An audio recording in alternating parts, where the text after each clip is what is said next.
Some of y'all may or may not know the Campaign for Liberty, which I don't think this is the only campaign for liberty in the world at the moment.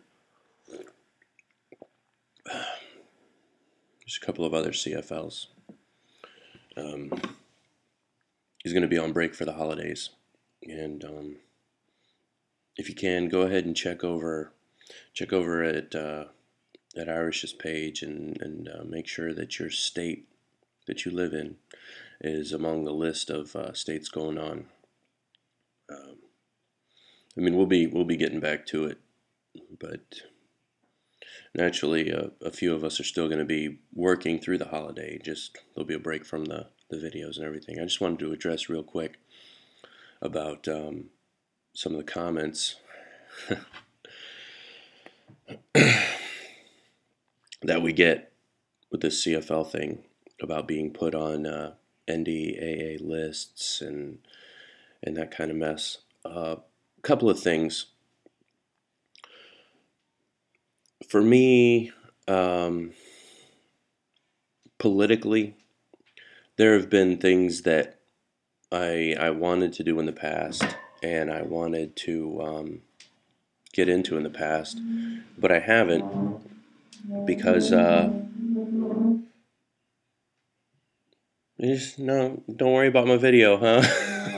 This is some heavy stuff. The daughter's dragging a chair across the floor. Can you hear that? That's what it's all about. She's gonna climb onto the top of the refrigerator and get a little thing of cereal. Let me help her out with that. I'll be right back. All right, got that all set. So there have been times in the past where I haven't done things or talked about things, and almost for fear, like I wasn't even getting close to. Not that holding up a sign and protesting is really my thing, but I've been very, very cautious about things like getting arrested or getting in any kind of trouble for fear of the other privileges that I've been so granted, such as owning firearms or, whatever, the right to vote. A couple things. One, I have no intention whatsoever of doing anything wrong. I don't. I don't have a problem with following the laws, and I don't intend to break them in any way. And not even in the way that, like, oh, well, this law I don't recognize. No, I don't get down like that. What we're doing and what I'm going to be part of here, it's going to be the right way. And that remains contingent on my participation, and I trust the other people that are with it. So as far as any sort of a list that we would get put on, one, I don't see that as really happening, and two, if your name gets put on a list for doing something like this, then so freaking be it. There's a couple things I'm prepared to do with this.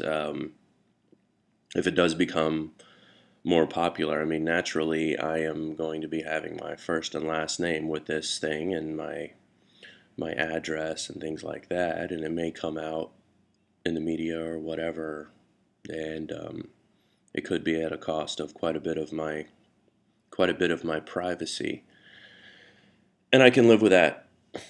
I honestly can, because this is worth doing. Uh, Here's the way I see it. Um, we talk about being asleep at the switch, like, so I'm not as politically aware as I should have been for the last 10 years, and all of a sudden I become more politically aware just in time to hold my head down and complain about things that are outside of the scope of my control. Mm-mm. That's not for me. Y'all can do that if you want, and if y'all are entertained by this, you can do that if you want. Um, but I'm gonna do what I'm gonna do. What else is there? There's something else. I remember what it was.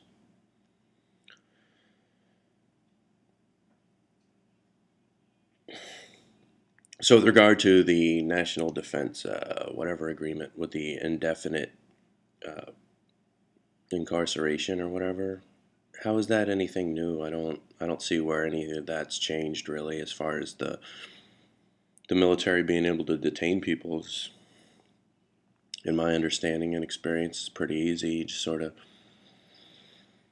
zip tie their hands behind their backs, you throw them in the back of the Hummer and bring them back to wherever and stick them in a little room. I don't know. Let's see what something written down on a piece of paper has anything to do with it. If you look at the mistreatment of prisoners of war, where we had the pictures released where the National Guard people were humiliating all those detainees. I mean, come on, people. Get with the damn program.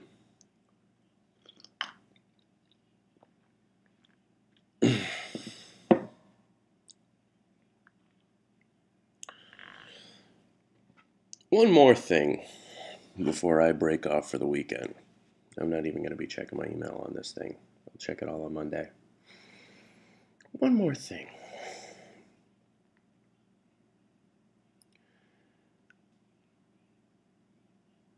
What is it that makes us think that we are so special that we're at some sort of a culmination where this is as bad as it's ever been? What makes us think that? If you were a Jew in 40 or 50 AD and in Jerusalem, you would think your world were ending. If you were in California for any of the great earthquakes, you sure would think the world were ending. If you were trapped in Louisiana during Hurricane Katrina or stuck in that stadium during the hurricane, you would think the world was coming to an end. World War II, World War I. Honestly, in my opinion, there's some pretty extensive technology stuff going on right now. But when I weigh it in my mind of the things that are going on and the things we have to deal with versus some of the historical stuff, I don't I don't see where we really measure up. We don't really belong in the same category with those people, honestly. Pioneers going west. Um, you imagine a swarm of grasshoppers eating everything, your clothes, your food, all that stuff. What did they do the next day? They didn't vlog about it or cry about it happening in the next town. They either went over, helped the next town, or they started to rebuild. They could move forward. That's where I'd like to see us. Also, too, I think we need to watch the metaphors and watch the parables. Freud once said, sometimes a cigar is just a cigar. And I'm hearing some of my friends on here talk about, oh, this is the Titanic, and this is that, and well, when you have this, la la la la la, and it's all these metaphorical descriptions. I don't think a metaphor always fits.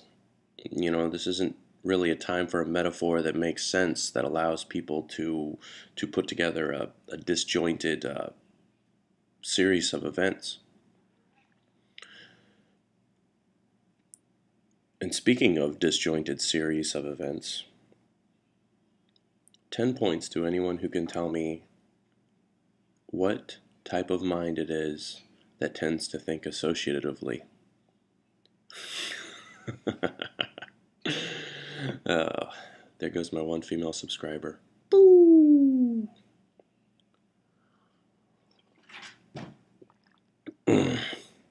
By the way, apologies to Coffee Fish.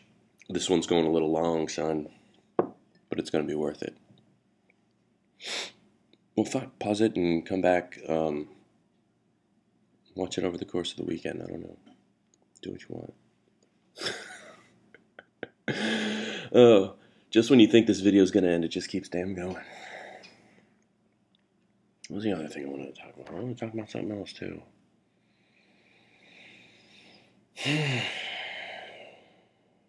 Randy Tooth is back. Kind of the same old shit with him, but he managed to say something profound. When speaking of Raw Dog, he mentioned how the Doomers quotation, how the Doomers tend to look at everything outside, from an outside, like here we are outside of this situation of society, looking at the behavior of these sheep, these people that we honestly, it smacks as if y'all feel superior to those people somehow because you have a greater political awareness or a greater level of preparedness, in your opinion. Uh, what I don't know. I think that's a mistake. Um, I think that perpetuates the problem when you just pull yourself outside of the thing you're involved in.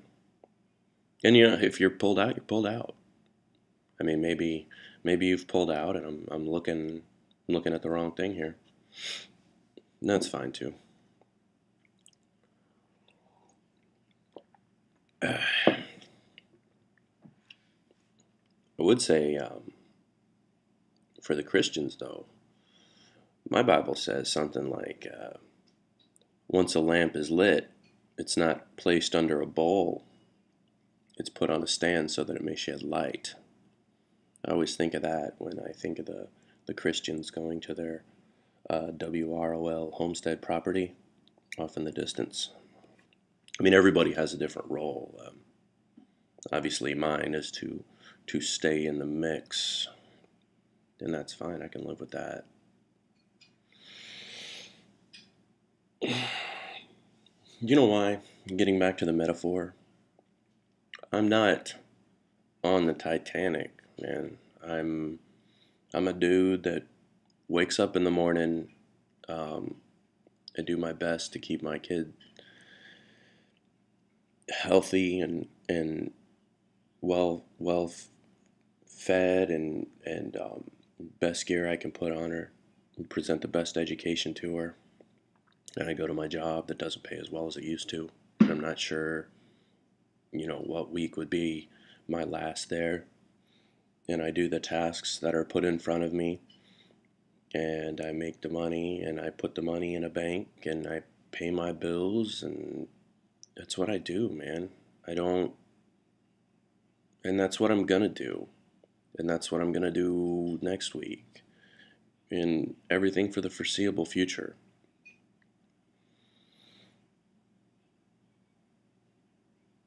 You know what? I'll give you a metaphor. Here's a metaphor.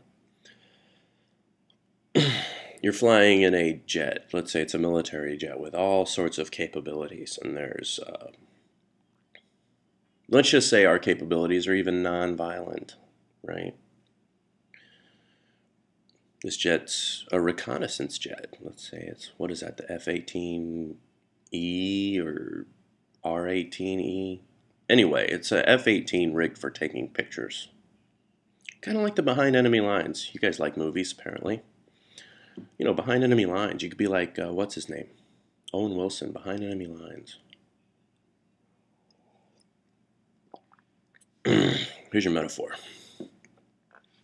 You're flying around in your plane. You're okay. You're low on fuel, real low on fuel. You're not sure where the tanker is. You're really, really low on fuel. You're down to like 100 gallons, which 100 gallons left in an F-18 isn't that much. But you're taking pictures of the ground. You're sending it back. You're doing your little thing. Now you're down to 75 gallons. And you hear over the radio another plane like, oh my gosh, we're down to 100 gallons and we can't find the tanker. We're punching out.